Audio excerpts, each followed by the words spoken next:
жалпы ойын автоматтарын ойлайсыз ба? Білем бе, ондайға қатысым жоқ. Оған деген көзқарасыңыз қандай?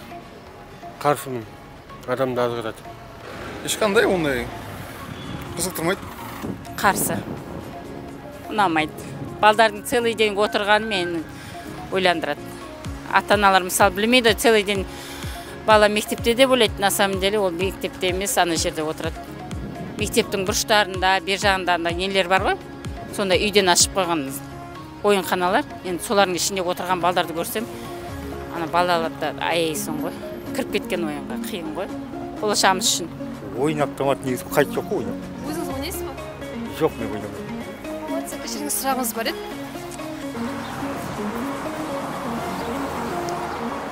Жөнде айтасыз ба? Ойын автоматтары жөнінде. Айтыңызшы сол сөзді.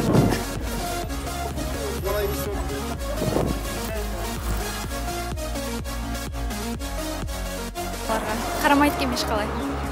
Енді білмеймін уже. Балдарды алып барады ғой жаңа. Кітей балдарын. Зиян деп ойлаймын, негізі. Ақша табу азарт бұл. Ойын автоматтарына қарсымын. Ойын автоматтарына мен қарсымын енді.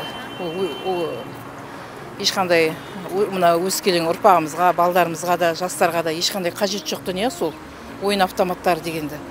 Түбегейлі сол жой жіберсе деп ойлаймын мен тіпті. Өзім аналық тілегім шында барлық балаларымыздың да оқуға дегенде бәрінің де несін қалай кері әсерін тигізеді. Ойын автоматтары вообще болмасын. Сол неге болғызып отырғанына мен таң қаламын соларды. Жойылса екен деп тілеймін енді.